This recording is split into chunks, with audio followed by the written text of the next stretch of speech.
Tales from the Soggy Doggy Coffee Shop, Episode 1. Take yourself out on a walk, yeah, you need to unwind. A bit around the block, there's a place you will find. If you go, you will know this is where you want to stop.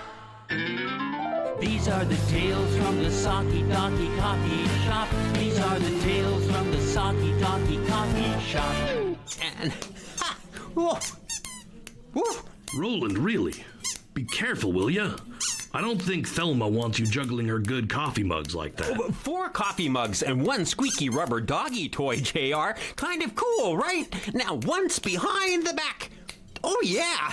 But Roland, why? Okay, now, do you see that carton of eggs I put on your table, JR? What, these eggs here? Yeah, toss one of those eggs to me. Then you'll really see something.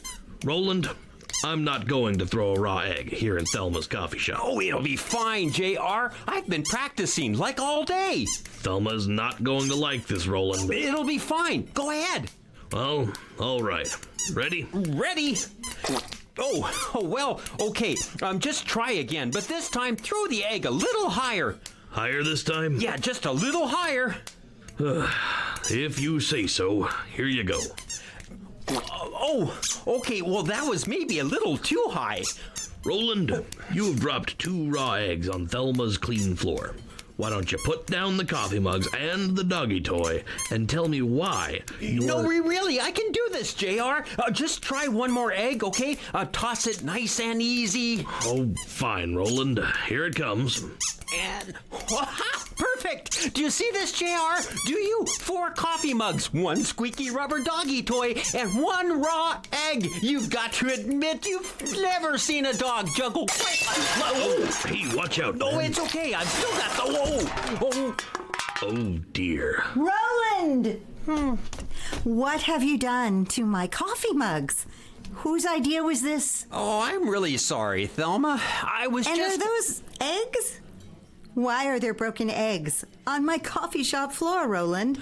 I'll clean this up right away, Thelma, really. Oh, you most certainly will clean this up. There's a mop in the back room. Open a coffee shop, they said. It'll be fun, they said. You really made a mess here, buddy. Yeah, I guess I did. Oh, but what did you think? Have you ever seen a dog juggle like that before? No, Roland, I haven't. But why were you showing me that here in the Soggy Doggy Coffee Shop?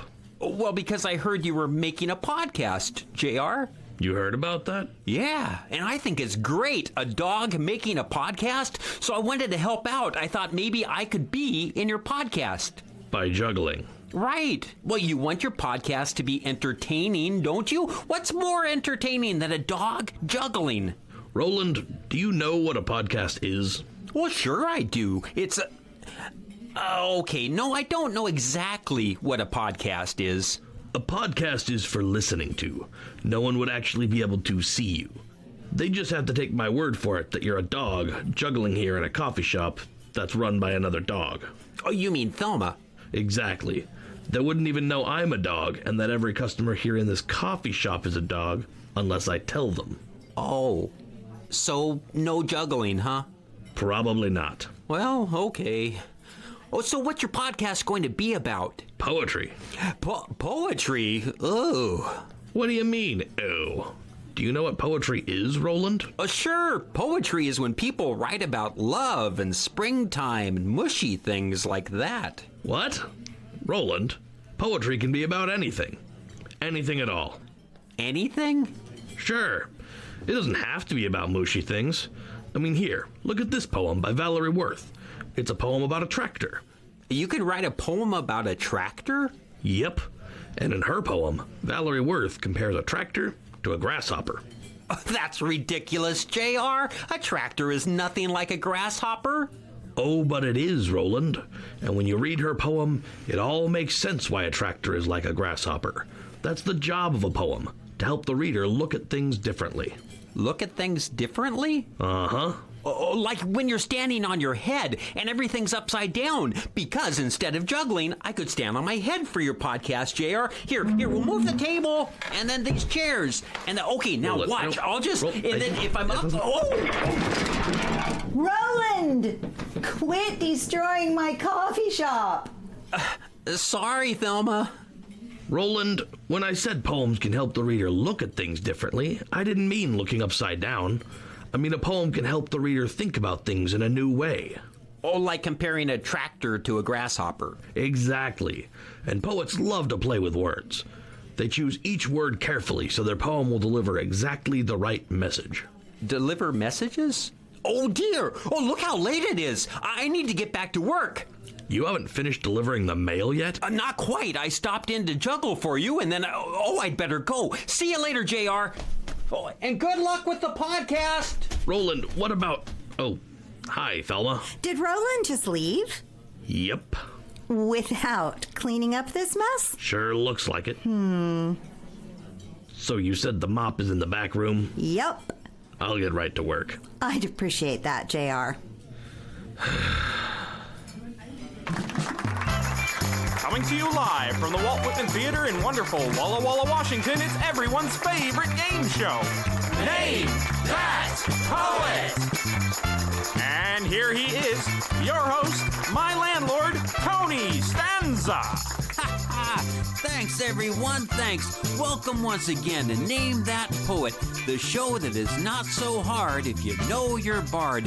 I'm Tony Stanza. Let's meet our contestants. Contestant number 1 hails from Detroit, Michigan. Give it up for Anna Matopia. Am I saying that right, Anna? Very close, Tony. It's pronounced Matopia. Oh, well, tell us about yourself, Anna. Of course, Tony. I'm the Associate Professor of Modern Poetic Studies at a very important university. That's terrific, Anna. Oh, or should I call you Dr. Matopia? Only if you're one of my undergrad students, Tony. And contestant number 2 comes from West Mifflin, Pennsylvania. Give a warm welcome to Al Agori. Hi, Tony. Tell us about yourself, Al. Well, I'm the head cataloging librarian at the Sylvia Plath Poetry Pavilion in Pittsburgh, Pennsylvania. Fascinating. And that's an all-poetry library? That's right, Tony. The only books we have in our library are poetry books. I spend 8 hours every day just studying and cataloging poetry books. Then you're in the right place, Al. I sure hope so, Tony. And finally, contestant number 3 comes to us from Maple Heights, Ohio. Put your hands together for Mike Heidenweisen. Oh, hi, Tony. Tell us about yourself, Mike. Well, I own a motorcycle repair shop in downtown Cleveland, Tony. That's great, Mike. Anything else? Well, I like pancakes. Pancakes? Yeah, I like pancakes. I like pancakes a lot. Buttermilk pancakes, sourdough pancakes, buckwheat pancakes with blueberry syrup. But you must know a lot about poetry too, right? You're on Name That Poet, so you must know. No, not me, Tony. I don't really get into poetry. I'm just here because I want to win a new dishwasher. Yeah, my old dishwasher up and died last week. Pretty sad. Oh. Yeah, so, fingers crossed and everything for that new dishwasher. Right, okay then. Well, contestants, hands over your buzzers. Let's begin. First question, who wrote the 130-line narrative poem, Paul Revere's Ride? Yes, Mike. Huh? Well, Mike, you just rang your buzzer. Oh, is that what this is? Yep, Mike, that red button, there is your buzzer, Mike. If you just stop pushing, your button there, please. Oh, yeah, sorry, Tony. And do you have an answer for us, Mike? Oh, well, could you maybe repeat the question, Tony? Sure. Who wrote the 130-line narrative poem, Paul Revere's Ride? And I'll give you a clue. The poem begins, "Listen, my children, and you shall hear of the midnight ride of Paul Revere." And it's 130 lines long? That's right. Wow, that's a long fellow. That is absolutely correct, Mike. Paul Revere's Ride was written by Henry Wadsworth Longfellow. Well done, you have 20 points. Oh, hey, cool. Here's the next question. Who wrote the poem Grease that begins, "The sea was sapphire-colored, and the sky burned like a heated opal through the air"? Yes, Mike. Huh? Oh, sorry. Did I push my buzzer again? It sure looks like it, Mike. Oh, oopsies. I was eating these pancakes. I must have set my plate down on the buzzer. Sorry. What was the question again? Well, who wrote the poem Grease that begins, "The sea was sapphire colored and the sky burned like a heated opal through the air"? And those are the first lines of the poem? Yeah, they sure are. Wow, that's wild. Well done, Mike. Oscar Wilde is correct. You now have a commanding lead with 40 points. 40 points? Is my buzzer working? Tony, I'm not sure my buzzer is working. Dr. Matapia, your buzzer is working just fine. Doctor, if we could just continue. All right, but I really thought I'd be better at this game. Yes, well, let's move along. Here's question number 3. Who wrote the poem Mix a Pancake that...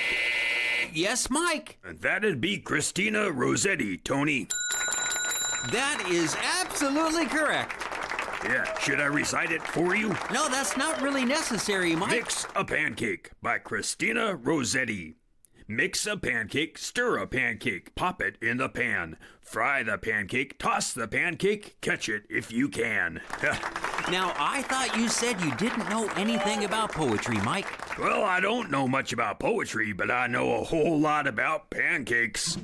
And it looks like that's all the time we have for today.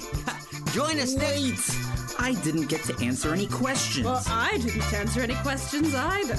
Could you maybe ask something about Langston Hughes, Tony? I know a lot about Langston. Did I win something? Sorry, folks, that's all the time we have. Just join us next week for another exciting episode of... My dad show is Hey, Russ, could someone see about getting a new dishwasher for Mike here? I flew all the way out here. This is espresso. ridiculous. I'm going back to the hotel. Hi, Mr. Russell. Hi. What are you doing, Mr. Russell? Huh? Oh, hi, Henry. My name is Henry, Mr. Russell. Right. Henry. It's nice to see you, Henry. What are you doing, Mr. Russell? Well, I'm making a podcast, Henry. You see, a podcast is where... Oh, I know all about podcasts, Mr. Russell. It's like a show, right? Yeah, a podcast is a little like a show. Oh, what kind of a podcast, Mr. Russell? There's game show podcasts, and there's storytelling podcasts, and there's podcasts that have special guests. What kind of a podcast are you making, Mr. Russell? Well, I'm not really sure yet, kid. It will have something to do with poetry, I think. Poetry is a good idea for a podcast, Mr. Russell. And it'll have music, right? Podcasts should have music. Well, I'm not sure my podcast will have music, Henry. Oh, it has to have music, Mr. Russell. Well, a podcast doesn't have to. No, it really has to have music, Mr. Russell. And I can help, see?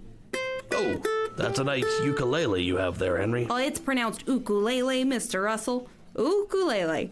But yeah, I have one of my very own, and I can play it. And I could write songs for your podcast, and then I could sing the songs on your podcast, and then you'd have music on your podcast, Mr. Russell. Well, that's a nice idea, Henry, but... Great. So what kind of a song should I write for you, Mr. Russell? What kind of song? Yeah, what kind? I mean, what are you talking about on your show today? I could write a song about that. Well, today I thought we'd just talk about poetry and what it is and why people write poetry and why people read poetry. I haven't really figured it all out yet. Well, that's great, Mr. Russell. That's really great. So I'll go write a song about all those things you said, and then I'll sing the song on your podcast, Mr. Russell. See you soon, Mr. Russell. Yeah, see you soon, kid.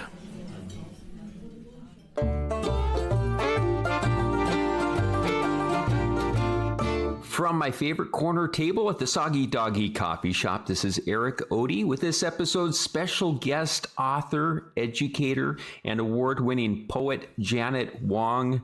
Janet, I'm so glad you could join us, and welcome to the Soggy Doggy Coffee Shop. Thank you, Eric. I'm so happy to be here. Let's start this way. I was over at your website, and on the first page of your website, you've got a message of just try. And I love that message of the just try. What made you decide that would be the greeting you wanted to give your visitors? Well, I've met so many people who have ideas for stories, ideas for books, and they say, someday I want to write this, but I'm worried that what I write won't turn out the way I want it to turn out.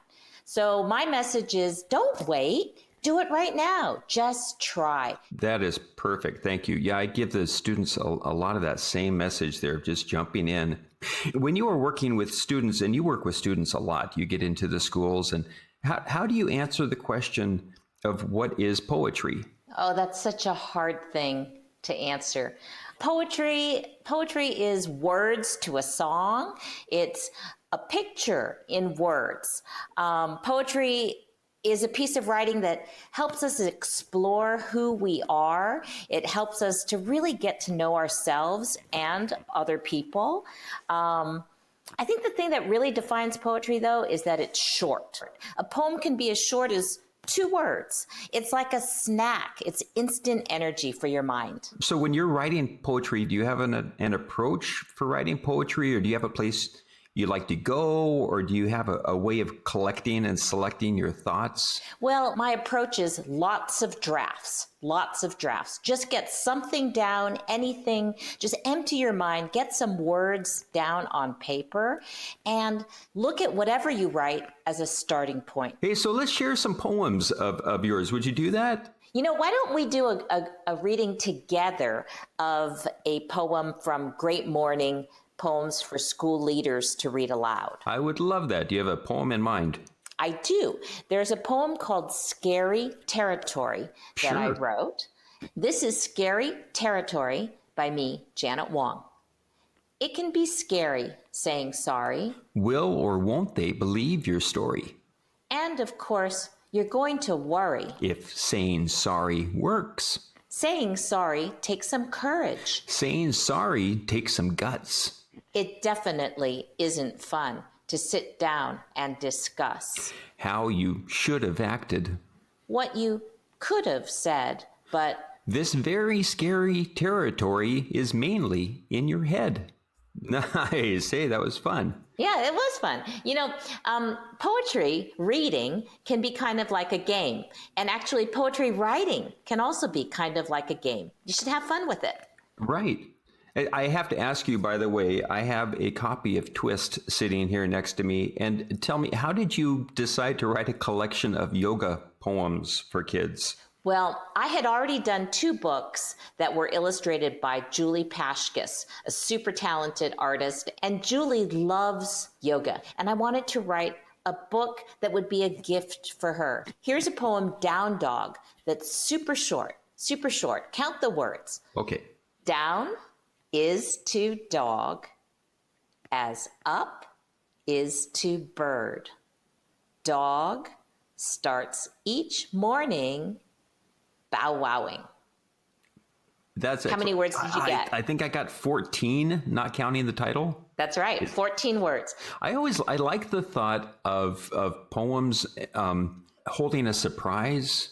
It gives me something I wasn't expecting, or it gives me a new way of looking at something that I hadn't thought of before, but maybe is really obvious when I stop and think about it. Lots of times when I'm going through the multiple drafts, when I finally settle on a final draft, it's because I found a last line that has a little bit of a zinger to it, right? A last line that makes you laugh, or makes you think about something in a different way, or offers a surprise. Exactly. I know that our program is coming to an end. Can I read a little bit from my book, You Have to Write? Yes, would you do that? I will. Who else can say what you have seen? Who else can tell your stories and the stories of your mother and your father and your grandmother and grandfather and uncles and aunts and cousins and your dog and your cat and the fish you wish you had? No one else can say what you have seen and heard and felt today. But if you tell us well, very well, your stories will seem like our own. That's perfect, Janet. Thank you. I can't think of a better way to end this little time together. Thank you so much. Thank you, Eric. I really enjoyed spending time with you.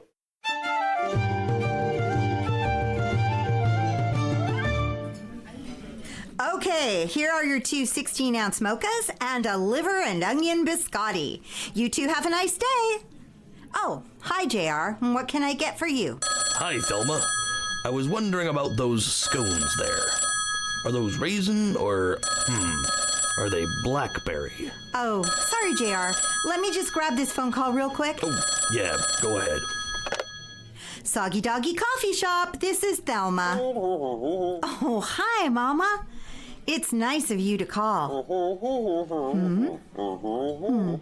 Mama, it's sort of hard to hear you. Why does it sound so windy? You're in Nepal.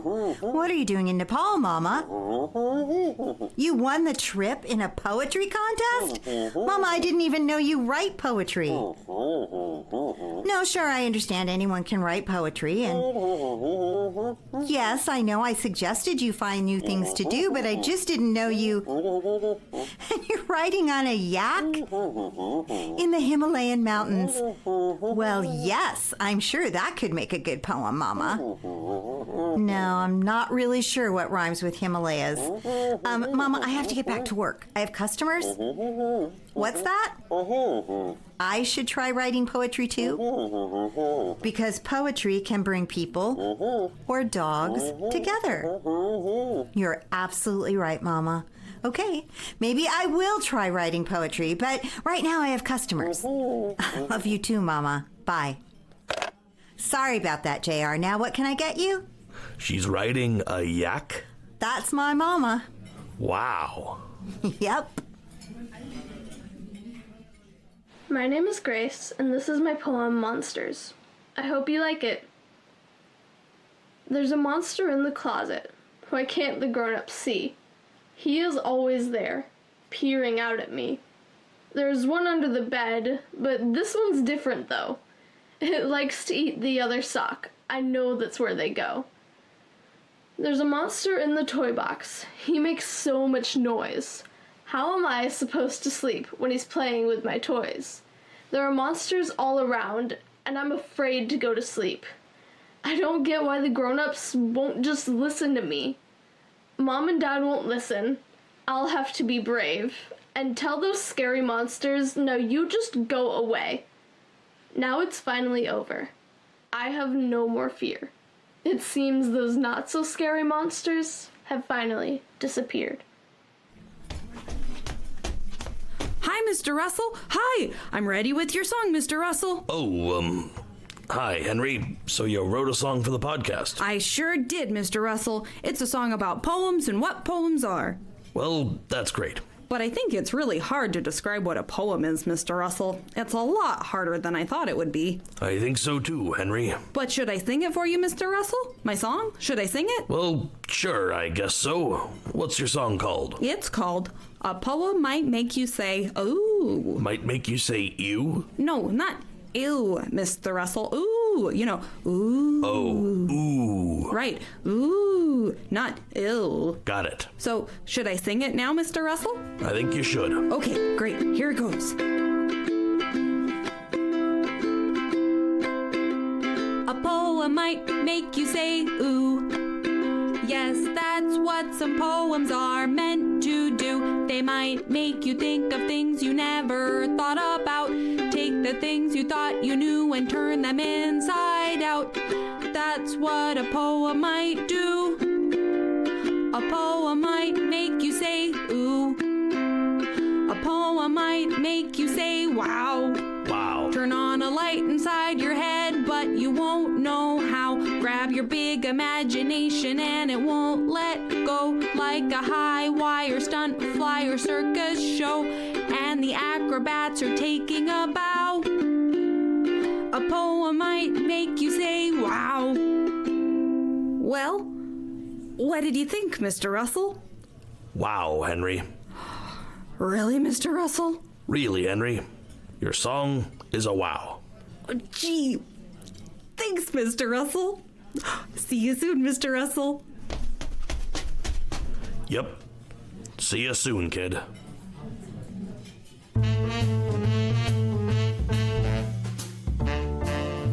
Hi, this is Eric Ode.